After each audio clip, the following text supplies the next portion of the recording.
Bonjour à tous les amoureux de Jésus-Christ, la semaine de la sexualité continue, c'est l'apôtre Harmonie, soyez les bienvenus, tous les nouveaux abonnés, soyez bénis, soyez les bienvenus, sachez que vous avez plus de 280 vidéos gratuites à votre disposition pour vous faire grandir spirituellement, pour vous enseigner, pour vous aider à comprendre la volonté de Dieu dans votre vie. Alors, sans modération, regardez, on vous invite à regarder toutes ces vidéos. Donc aujourd'hui, on va parler de l'homophobie. Et oui, ça fait partie de la sexualité, donc la question ne échappera pas.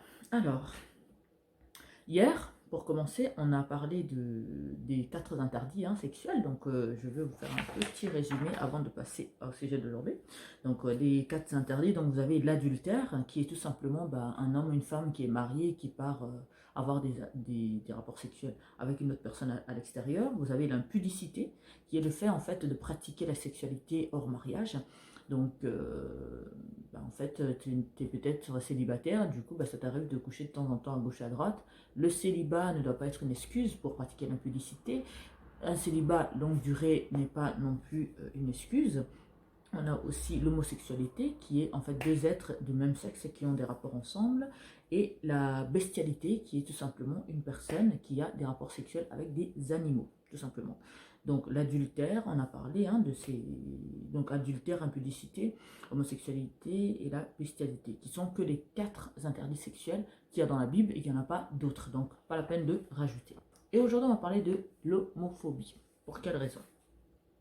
C'est tout simple, parce qu'aujourd'hui, que ce soit les croyants, les non-croyants, les chrétiens, peu importe on va dire, les appellations, des appartenances de chaque religion, ici on n'est pas des religieux, nous sommes des êtres spirituels, nous sommes on est là pour rester centrés sur l'évangile et écouter le Saint-Esprit, le laisser nous guider, nous enseigner.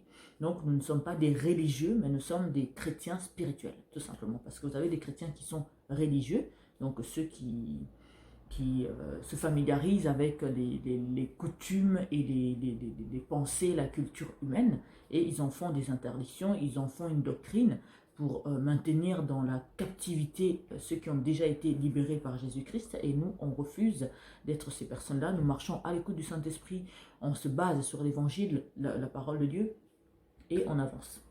Donc, on va parler de...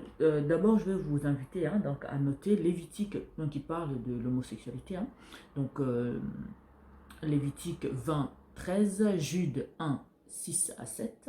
Vous avez, en ce qui concerne la bestialité, vous avez Deutéronome 27,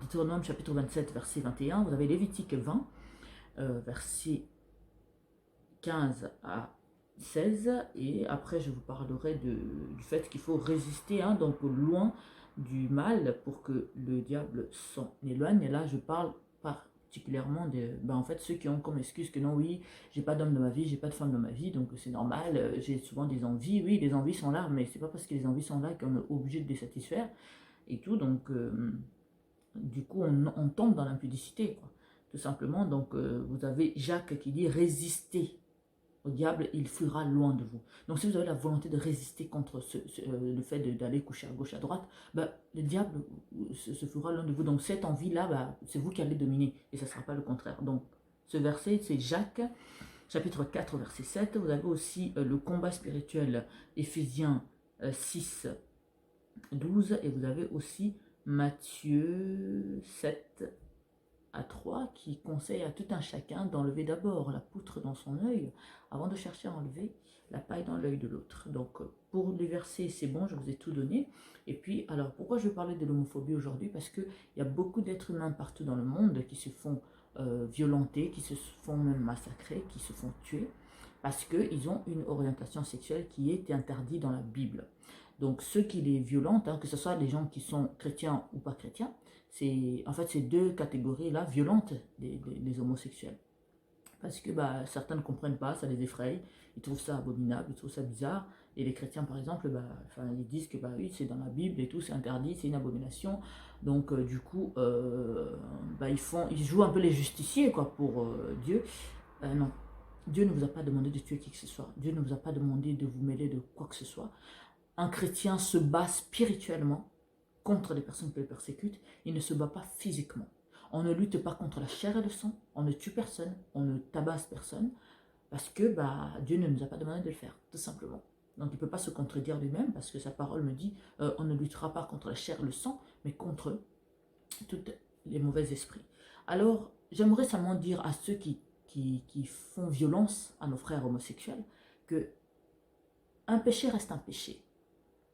Le leur, par exemple, c'est de pratiquer le sexe avec la personne qui a le même sexe. Pratiquer la sexualité, des rapports sexuels avec leurs semblables, hein, sexuellement parlant. C'est interdit dans la Bible, c'est clair, hein, c'est marqué. Mais toi, Dieu aussi te dit de ne pas être orgueilleux. Dieu aussi te demande d'avoir l'amour fraternel. Dieu te demande aussi de ne pas tromper ta femme. Dieu te demande aussi de ne pas violenter tes enfants. Dieu te demande aussi beaucoup de choses que tu ne fais pas forcément. Et c'est pas pour autant qu'un homosexuel va venir te taper dessus du style arrête de tromper ta femme. On est bien d'accord. Donc arrêtons d'être hypocrites, arrêtons d'être méchants, de voir toujours le péché de l'autre et pas voir son propre péché. C'est très important parce que Dieu ne nous demande pas de jouer les justiciers. Donc laissez les gens pratiquer leur sexualité s'ils veulent, hein, comme ils veulent, et on n'a pas à être des justiciers de qui que ce soit. Nous-mêmes, on doit regarder notre vie, essayer de l'améliorer, nous améliorer, améliorer notre propre vie spirituelle avec le Seigneur, observer la parole de Dieu. On a déjà beaucoup de choses nous-mêmes à régler. Parce que même le fait de t'énerver tout le temps, être colérique, là, c'est un péché. Donc gère d'abord ta colère, gère d'abord ton orgueil, gère d'abord tous les problèmes que tu as dans ta vie. Hein. Et même quand tu as fini de gérer ça là, tu n'as pas à aller gérer le problème de quelqu'un d'autre parce que ça ne te regarde pas. Donc ta liberté de penser, de vivre, de respirer, de faire tout ce que tu veux, se limite là où la liberté de l'autre commence. Donc on n'est pas là pour on n'est pas là pour être des justiciers. Je vais vous lire un verset. Donc, il parle justement du combat spirituel. Hein. Donc, Ephésiens 6, verset 12, qui me dit « Car nous n'avons pas à lutter contre la chair et le sang. » Donc, la chair et le sang, c'est quoi? Tout ce qui est vivant, on a un être humain. Un être vivant, quoi. La chair et le sang, mais contre les dominations, contre les autorités, contre les princes de ce monde de ténèbres, donc, on parle toujours des êtres spirituels, contre les esprits méchants dans les lieux célestes. Donc, Dieu céleste, ténèbres, etc. Donc, ça nous envoie à la spiritualité. Donc, si un combat à mener, c'est sur le plan spirituel et tout. Donc, prier, dominer avec la pensée, dominer avec la foi, dominer avec la parole de Dieu, toute situation négative. On ne te demande pas d'aller tabasser qui que ce soit et encore moins d'aller tuer qui que ce soit. Vous avez beaucoup de gens qui se vantent, qui sont très fiers d'ôter la vie à un être humain en disant que oui, c'était un homosexuel, oui, c'était ceci, oui, il pratiquait la bestialité. Oui, mais tu viens de commettre un meurtre, dis-moi. L'homosexualité et le meurtre, les deux restent un péché devant Dieu, donc tu n'as rien fait. Donc, il a péché, oui, toi, tu as péché aussi. Donc, tous les deux, vous avez des comptes à rendre à Dieu. Donc, l'objectif ici est de dissuader ceux qui ont tendance à violenter les homosexuels d'arrêter. Parce qu'ils sont tout aussi coupables devant Dieu. Donc, occupe-toi de ta vie, occupe-toi de ta spiritualité, occupe-toi de vérifier si tu vas au paradis ou pas, si tu vas aller en enfer ou pas, au lieu de t'occuper de la vie de quelqu'un d'autre. C'est très important. Parce que là, Dieu ne nous invite pas à violenter qui que ce soit parce qu'il n'a pas les mêmes principes que nous ou il n'a pas les mêmes orientations que nous. Non, au contraire. Donc, vous devez respecter les autres. Ils font leur vie. La vie d'un homosexuel ne m'empêche pas de vivre ma vie de sainteté. Donc, pour quelle raison je veux aller violenter la personne? Non, absolument pas, ça n'a pas de sens. Donc, au lieu de cultiver l'animosité, le mauvais cœur en vous, donc priez pour vous-même, pour que vous puissiez nettoyer votre cœur et ne pas avoir de problème avec Dieu.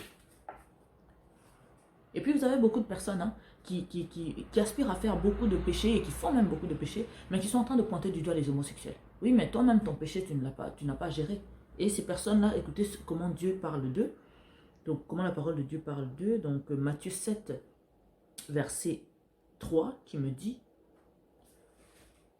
pourquoi vois-tu la paille qui est dans l'œil de ton frère et n'aperçois-tu pas la poutre qui est dans ton œil? Donc occupe-toi de tes affaires, occupe-toi de régler ton problème spirituel avec le Seigneur et chacun va s'occuper de sa propre vie, tout simplement.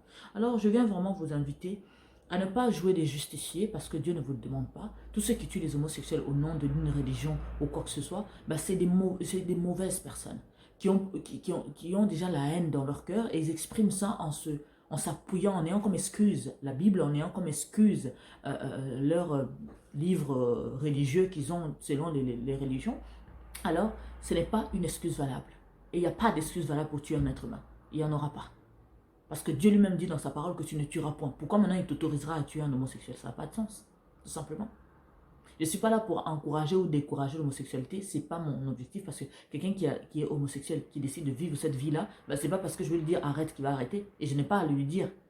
Tant que moi je pratique ma vie librement comme j'ai envie, je ne vois pas pourquoi je vais aller imposer à qui que ce soit de mener sa vie comme il ne veut pas l'entendre, tout simplement.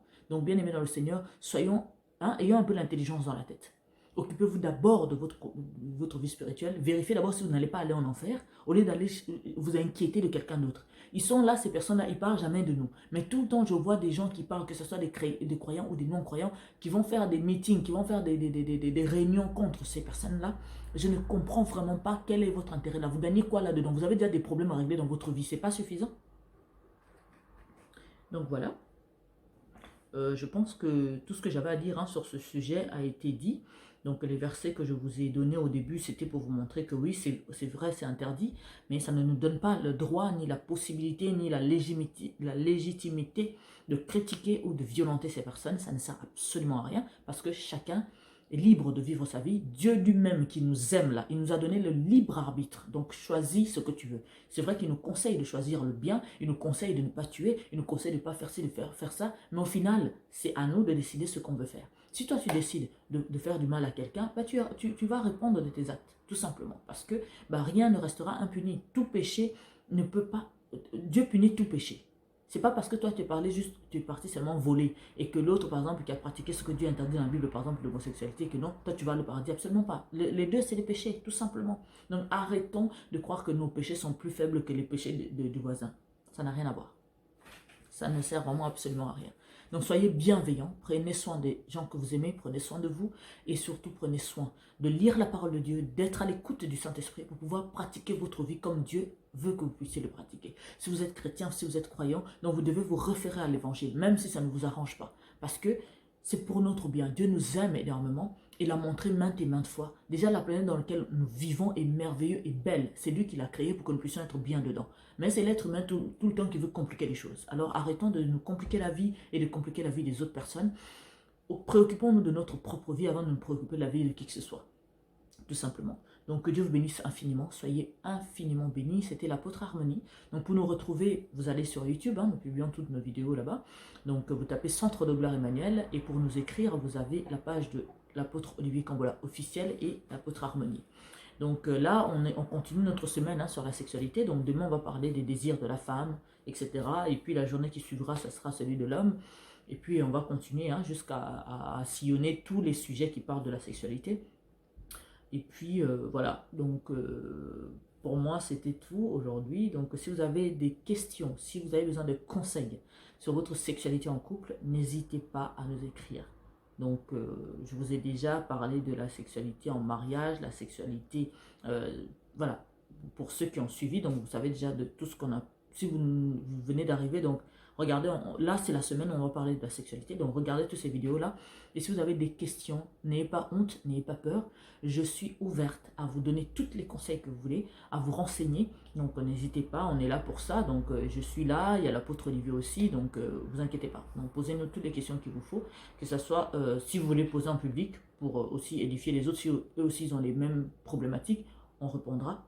Et tout, et si vous voulez nous poser en privé, n'hésitez pas à nous écrire sur les pages. Et puis je vous dis, soyez bienveillants, soyez vraiment des personnes pas hypocrites mais sincères. Fonctionner avec l'évangile comme il faut. La Bible est là, la Bible nous donne tous les renseignements dont on a besoin, que ce soit sur la sexualité, la vie en couple, la vie avec les autres, la vie avec les croyants ou les non-croyants. Donc vraiment, la Bible est une mine d'or. L'être humain a voulu se compliquer la vie pour rien, alors que la Bible est là pour nous donner la marche à suivre, pour que nous puissions vivre bien les uns avec les autres.